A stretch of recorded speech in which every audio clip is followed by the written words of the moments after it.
દેવોની ભાષા ગણવામાં આવે છે। આપણા જે મહાન ગ્રંથો છે, રામાયણ છે, મહાભારત, વેદ, ઉપનિષદ, આ બધા જે ગ્રંથો છે એ દરેક ગ્રંથ છે એ સંસ્કૃત ભાષામાં લખવામાં આવેલ છે। દક્ષિણ પાદમ પુરપૃષ્ઠમ મંદમ મંદમ રામયતમ ગોલાકારમ સ્વયં નમઃ વામમ પાદમ પુરસ્કુરુ વામમ પાદમ પુરપૃષ્ઠમ મંદમ મંદમ રામયતમ ગોલાકારમ સ્વયં નમઃ દક્ષિણ હસ્તમ પુરસ્કુરુ દક્ષિણ હસ્તમ પુરપૃષ્ઠમ મંદમ મંદમ રામયતમ ગોલાકારમ સ્વયં નમઃ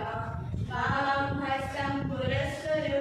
વામમ હસ્તમ પુરપૃષ્ઠમ મંદમ મંદમ રામયતમ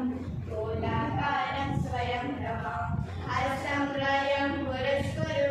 હસ્તમ ત્રયં પુરપૃષ્ઠમ મંદમ મંદમ રામયતમ ગોલાકારમ સ્વયં નમઃ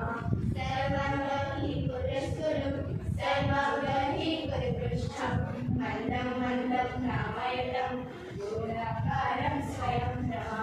સર્વે મિલિત્વા ખેલામઃ સર્વે મિલિત્વા ગાયામઃ સર્વે મિલિત્વા ખાદામઃ સર્વે મિલિત્વા નૃત્યામઃ। આપણા ભારતીય સંસ્કૃતિના ચારે ચાર વેદો એવા છે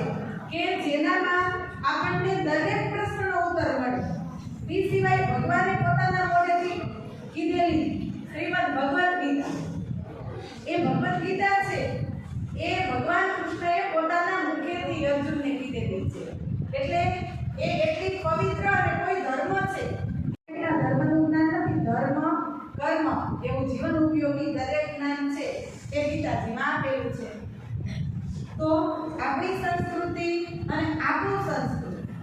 એ જેને વેદની ભાષા કહેવાય છે એને આપણે તો ન જ ભૂલવું જોઈએ ગમશે। સૃષ્ટિ